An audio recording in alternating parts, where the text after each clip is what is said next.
Hello बच्चों, model classes में आपका स्वागत है। मैं हूं भगवान लाल कुमार। आपको विज्ञान सिस्टमेटिक तरीके से पढ़ाऊंगा। आज हम 10वीं का विज्ञान शुरू करने जा रहे हैं। विज्ञान का पहला चैप्टर है रासायनिक अभिक्रियाएं एवं रासायनिक समीकरण। हम अभी शुरू करेंगे रासायनिक अभिक्रियाएं। ये हमारा इंट्रोड्यूसरी क्लास होगा। इंट्रोड्यूसरी मतलब परिचयात्मक क्लास। परिचय करेंगे क्या रासायनिक अभिक्रियाएं वास्तव में हैं क्या। तो जैसा कि आप जानते हैं कि विज्ञान पढ़ने का सबसे बेहतर तरीका है कि अपने दैनिक जीवन की चारों ओर की परिस्थितियों पर ध्यान दें और उस पर विचार करें। Observation, consider and think the everyday situation around us. तभी हम विज्ञान को सही तरीके से समझ सकेंगे। तो हम इसी राह पर चलेंगे जैसा कि वर्तमान शिक्षाविद कह रहे हैं। तो आइए शुरू करते हैं। आपने दैनिक जीवन में बहुत सी परिस्थितियों को देखा होगा, देखते होंगे। बहुत सारे परिवर्तन हमारे चारों ओर हो रहे होते हैं। जैसे हम सांस लेते हैं, हम भोजन करते हैं, जलावन जलता है, मैग्नीशियम का फीता जलता है, भोजन को पकाया जाता है। ये सभी परिवर्तन हैं। आप पिछली कक्षाओं में पढ़े होंगे कि परिवर्तन दो तरह के होते हैं। एक को कहते हैं भौतिक परिवर्तन और दूसरे को कहते हैं रासायनिक परिवर्तन।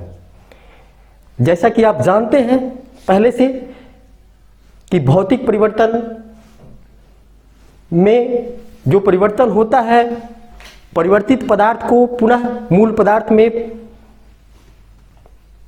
बदला जा सकता है, उसको मूल पदार्थ को प्राप्त किया जा सकता है। लेकिन रासायनिक परिवर्तन में मूल पदार्थ को प्राप्त नहीं किया जा सकता। तो रासायनिक परिवर्तन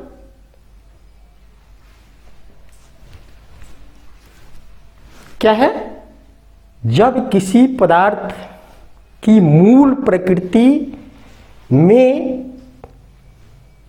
परिवर्तन हो जाए। मूल प्रकृति में परिवर्तन होगा तो उसके पहचान में भी परिवर्तन होगा। देखिए, रासायनिक परिवर्तन का अर्थ यह है कि प्रारंभिक वस्तु जो भी है, प्रारंभिक वस्तु इनिशियल ऑब्जेक्ट, उसकी प्रकृति और पहचान में कुछ न कुछ परिवर्तन हो जाए। कौन सी में परिवर्तन हो जाए? प्रकृति में। और जब प्रकृति में परिवर्तन होगा तो उसकी पहचान में भी परिवर्तन होगा। कुछ न कुछ परिवर्तन होगा। कौन सी में परिवर्तन होगा? Nature and identity of initial substances. Nature मतलब उसकी प्रकृति और आइडेंटिटी मतलब उसकी पहचान। किसकी? जो इनिशियल सब्सटेंस हमने लिया है, प्रारंभिक वस्तु हमने जो कुछ भी लिया है, उसके प्रकृति और पहचान में कुछ न कुछ परिवर्तन हो जाता है और वह परिवर्तन अस्थायी होता है। फिर हम उससे जो हमारा इनिशियल सब्सटेंस है उसको प्राप्त नहीं कर सकते। ठीक है? तो जो रासायनिक परिवर्तन होता है उसी को हम रासायनिक अभिक्रिया कहते हैं। मतलब रासायनिक अभिक्रिया हम कह सकते हैं कि जब कोई रासायनिक परिवर्तन होता है तो हम रासायनिक अभिक्रिया हुई है। क्या हुई है? रासायनिक अभिक्रिया हुई है। रासायनिक अभिक्रिया हुई है। जब भी रासायनिक परिवर्तन होता है तो रासायनिक अभिक्रिया हुई है, मतलब होता है। Whenever a chemical change occurs, we can say that chemical reaction has taken place। मतलब chemical reaction has taken place, संपन्न हुआ है। कब? जब रासायनिक परिवर्तन हुआ है। आ गया समझ में? तो रासायनिक परिवर्तन जब भी होता है तो वहां रासायनिक अभिक्रिया होती है। यह अनिवार्य है कि जब भी रासायनिक परिवर्तन होगा तो रासायनिक अभिक्रिया होगी। क्लियर? चलिए हम अगले अर्थ में आगे बढ़ते हैं कि रासायनिक अभिक्रिया का वास्तविक अर्थ क्या है। वास्तविक अर्थ actual meaning of chemical reaction है क्या। कैसे हम जानेंगे कि रासायनिक अभिक्रिया हुई है या नहीं हुई है। इसके लिए फिर हम प्रेक्षणों और क्रियाकलापों पर ध्यान देंगे। देखिए बच्चों, विज्ञान पढ़ने का सबसे बेहतर तरीका है कि हम रटे नहीं, अपने चारों ओर हो रहे परिवर्तनों का प्रेक्षण करें, क्रियाकलाप करें और उसके आधार पर हम अपना कंक्लूजन निकालें, निष्कर्ष निकालें।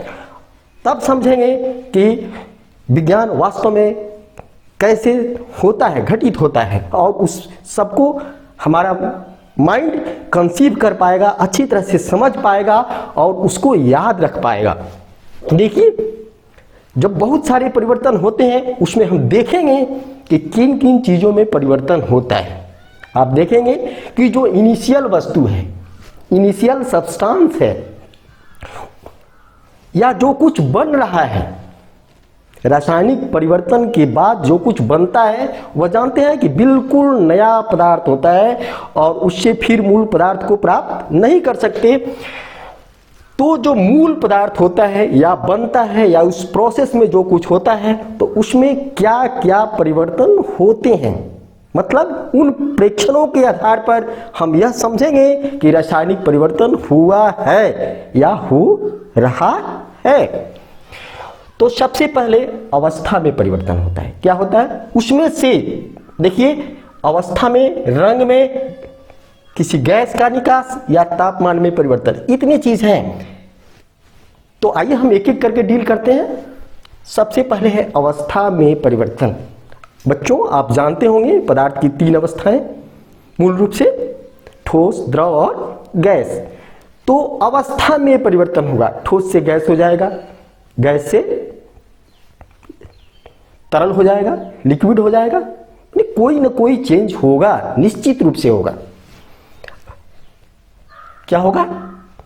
अवस्था में परिवर्तन, चेंज इन स्टेट, स्टेट में परिवर्तन। देखिए अंग्रेजी शब्द सटीक है, उसमें किसी तरह का कंफ्यूजन नहीं पैदा होता है, तो हम अंग्रेजी शब्द को अनिवार्य रूप से लेंगे क्योंकि वह उसमें हमारे पढ़ाई में सटीकता लाएगा।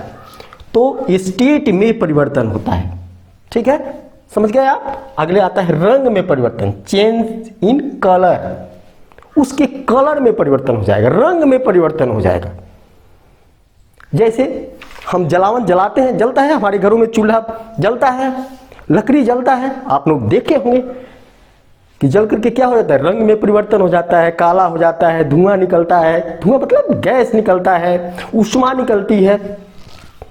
तापमान में परिवर्तन, गैस का निकास, देख रहे हैं ना, जो जलावन जलता है हमारे घरों में तो उसमें देखिए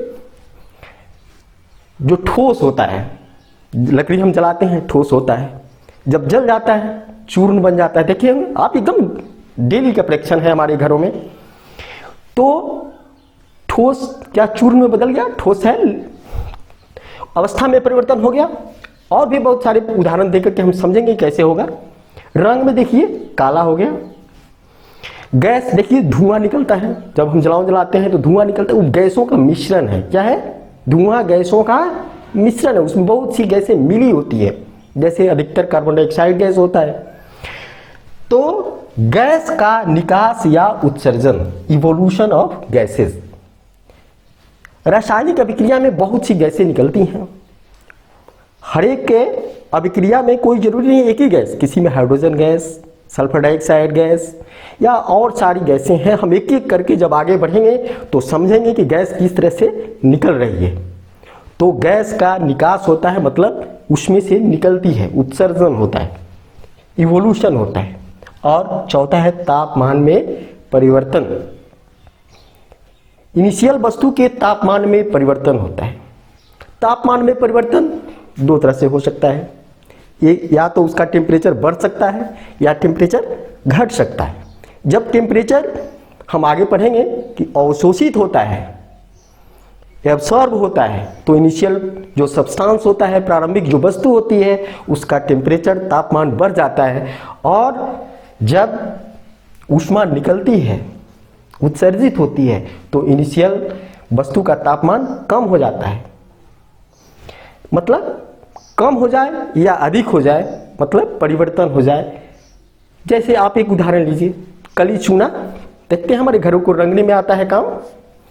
कली चूना को जो पानी में हम डालते हैं, आपने देखा होगा कि पानी में जब डालते हैं तो वह डब डब की आवाज़ आती है और वह उसमें से गैस निकलने लगता है, देखा है ना।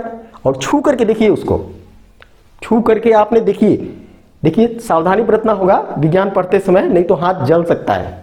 उसमें से बहुत अधिक ऊष्मा निकलती है, बहुत अधिक टेम्परेचर निकलता है, तो सावधानी जरूरी है। आप महसूस कर सकते हैं थोड़ा सा अलग से ही कि वह गर्म हो गया है, मतलब उसके तापमान में परिवर्तन हो गया है। क्लियर? तो हम इन चारों प्रेक्षण के आधार पर, चारों पॉइंट के आधार पर यह जान सकेंगे कि केमिकल रिएक्शन हुआ है या नहीं, या हो रहा है कि नहीं हो रहा है। यह कोई जरूरी नहीं है कि एक ही रासायनिक परिवर्तन में ये चारों चीज हो। इसमें एक हो सकता है, या एक से अधिक भी हो सकते हैं, या सभी एक साथ हो सकते हैं। हम आगे जब बढ़ेंगे तो एक एक करके इन सबके बारे में विस्तार से पढ़ेंगे। हम एक एक पॉइंट को डील करेंगे, आपको किसी भी तरह की कठिनाई नहीं होगी। जो भी आपकी परेशानी होगी उसको हम दूर करने की कोशिश करेंगे। हम समझते हैं कि हमारे बच्चों को कहाँ कहाँ कठिनाई होती है, हम उन सभी कठिनाइयों को एक एक कर दूर करेंगे। आप निश्चिंत रहिए। हाँ, तो ये परिवर्तन होते हैं। अब हम अपनी चारों ओर नजर दौड़ाइए, आप चारों ओर अपनी नजर दौड़ाइए, देखिएगा कि विविध प्रकार की परिवर्तन हो रहे हैं, रासायनिक परिवर्तन हो रहे हैं। विविध प्रकार की, भिन्न भिन्न प्रकार की रासायनिक अभिक्रियाएं, रासायनिक परिवर्तन हमारे चारों ओर हो रहे होते हैं। जैसे अपनी माँ को देखिए, आप खाना बना रही हैं, उस जिसमें खाना पकता है, चावल पकता है, देखिए रासायनिक परिवर्तन हो रहा है। चूल्हा जला रही हैं, उसमें रासायनिक परिवर्तन हो जाता है। हम भोजन को खाते हैं तो भोजन हमारे शरीर में रासायनिक अभिक्रिया के कारण पच जाता है।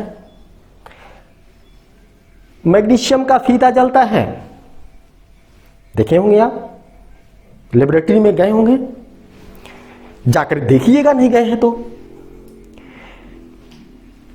आपकी किताब में हम किताब बुक लेकर चल रहे हैं, एनसीईआरटी की किताब है, जो हमारे उसका ट्रांसलेशन है हिंदी में, जिसको बिहार बोर्ड सब्सक्राइब की हुई है, अपनाई हुई है, सेम वही है, केवल ट्रांसलेशन है। तो आप किताब में देखिए 2-3 उदाहरण दिए गए हैं जिसमें रासायनिक परिवर्तन हो रहा है। एक उदाहरण है ना, आप देख सकते हैं, किताब सामने है, मैं टीचर हूं, आपको किताब के सहारे, किताब ही हमारा बेस होगा।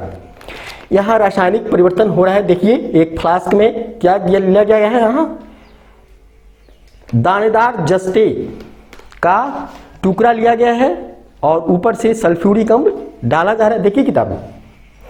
तो उसमें से हाइड्रोजन गैस निकल रही है।